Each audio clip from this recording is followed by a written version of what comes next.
Hello everyone, welcome to commerce talkies network. Guys, इस video में हम interest on calls in arrear का topic समझने वाले हैं इशू ऑफ डिबेंचर के केस में। तो कंपनी के लिए इनकम होता है, एक्सपेंडिचर होता है, कैसे जर्नल एंट्री बनाएंगे, कैसे हम रिकॉर्ड करेंगे, कैसे हम वैल्यू कैलकुलेट करेंगे, ये सारी चीजें इस वीडियो में हम समझने वाले हैं with one question. Let's understand, ये कंपनी है और कंपनी ने डिबेंचर्स इशू किए डिबेंचर होल्डर, राइट। तो कंपनी ने मनी की डिमांड की अलग अलग इंस्टॉलमेंट में, application, allotment, first call and second call. तो लेट्स से डिबेंचर होल्डर ने ये दोनों टाइम पे पे किया, बट ये दोनों इंस्टॉलमेंट टाइम पे पेमेंट नहीं करी। तो ये क्या कंसिडर होगा? That will be considered as calls in arrear. अब ऑब्वियसली कि अगर उसने टाइम पे पेमेंट नहीं दिया, डिबेंचर होल्डर इंटरेस्ट पे करेगा और कंपनी इंटरेस्ट रिसीव करेगी। ठीक है। तो कंपनी के लिए ये जो on calls interest on calls in arrear है, ये कंपनी के लिए क्या होगा? इनकम होगी। ये चीज हमें क्लियर हो गई। अब इसको रिकॉर्ड कैसे करेंगे? तो हमारी पहली एंट्री कंपनी के लिए इनकम है, तो sundry debenture holder account debit to income है तो credit, credit the all income and gains. So interest on calls in arrear account credit, ये है इंटरेस्ट ड्यू करने की एंट्री। तो आप नीचे नरेशन में मेंशन करोगे interest due on calls in arrear. Second entry हमारी होगी इंटरेस्ट रिसीव करने की, कंपनी को मनी रिसीव होगी, तो bank account debit to sundry debenture holder, कि भाई डिबेंचर होल्डर से ये अमाउंट रिसीव हो रही है। थर्ड एंट्री क्या होगी? इसको हम ट्रांसफर करेंगे statement of profit and loss account में, तो interest on calls in arrear account debit to statement of profit and loss account. Point आया कि why statement of P&L account is credited here, because this one is nominal account. Debit the all expenses and losses, credit the all income and gains. Since this one is income for the company, that is why we need to mention this in the credit side of statement of profit and loss account.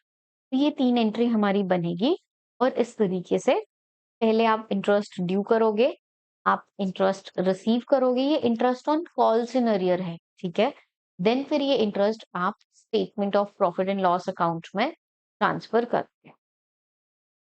Clear? अब calculation देखते हैं। देखो, question देखते हैं। तो ये question आपका BK Goyal की बुक से है, जो हमारे लेटेस्ट सिलेबस के अकॉर्डिंग है। लेट्स सी क्वेश्चन क्या कहता है।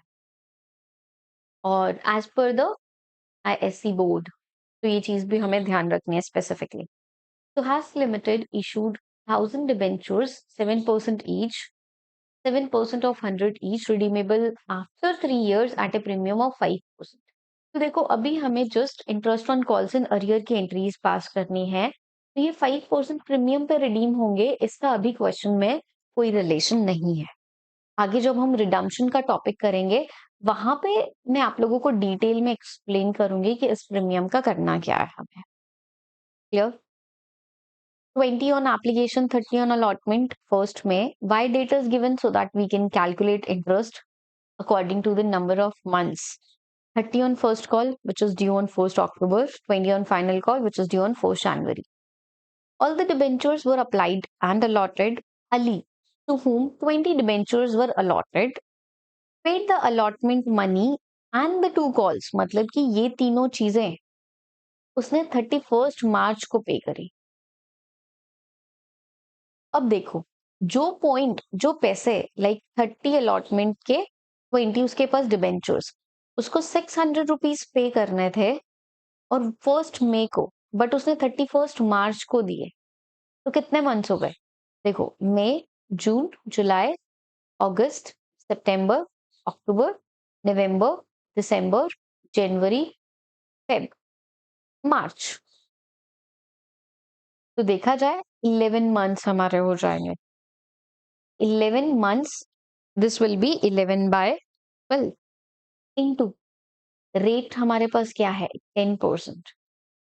तो ये आ जाएगा आपके पास इंटरेस्ट। ठीक है, तो हम कैलकुलेट कर लेते हैं। 55 रुपीज ये इंटरेस्ट आ गया। जो वैल्यू 30 की फर्स्ट कॉल है, 20 डिबेंचर्स उसके पास है, 600 रुपीज उसको 1 अक्टूबर को पे करना था, बट उसने 31 मार्च को दिया। कितने मंथ्स होता है 1 अक्टूबर टिल 31 मार्च? 6 मंथ। तो बेसिकली इसके ऊपर 6 मंथ का इंटरेस्ट वो पर्सन पे करेगा, राइट? 30 रुपीज। 20 की सेकेंड कॉल है, 20 शेयर्स 20 डिबेंचर्स उसके पास हैं, 400 रुपीज हुए, उसको पे करना था 1 जनवरी को, बट उसने पे किया 31 मार्च को। इट मीन्स 3 मंथ्स, तो 3 मंथ्स का इंटरेस्ट वो पे करेगा, राइट? ये कितना हुआ हमारा? ये वैल्यू हमारे हुए 10 rupees and the total will be 95। ये टोटल 95 इंटरेस्ट इस तरीके से आप डेट के अकॉर्डिंग करोगे कि भाई 1 मई को देना था, ये अमाउंट दिया कब? 31 मार्च। 1 अक्टूबर को देना था, दिया कब? 31 मार्च। 1 जनवरी को देना था, दिया कब? 31 मार्च। तो इस तरीके से आप ध्यान से कैलकुलेशन करोगे, और वो तीनों एंट्रीज में कहाँ गई हमारी एंट्रीज? ये रही। 95 रुपीज आप मेंशन कर दोगे, money due, money receive and money transferred in statement of profit and loss account. ठीक है, अब क्लियर है आपको? इंटरेस्ट देखो, ये डिबेंचर का इंटरेस्ट नहीं है, ये हमारा इंटरेस्ट है कॉल्स इन अरियर का इंटरेस्ट। तो बेसिकली कंपनी मेंशन करेगी कितना हमारा कॉल्स इन अरियर का इंटरेस्ट है और नहीं। क्लियर है? अब कोई भी डाउट है तो आप कमेंट करके बताइए, उनको हम सॉल्व करेंगे। नेक्स्ट वीडियो में interest on calls in advance का भी एक बार हम समझ लेते हैं कॉन्सेप्ट, ताकि आपको क्लियर हो जाएगा।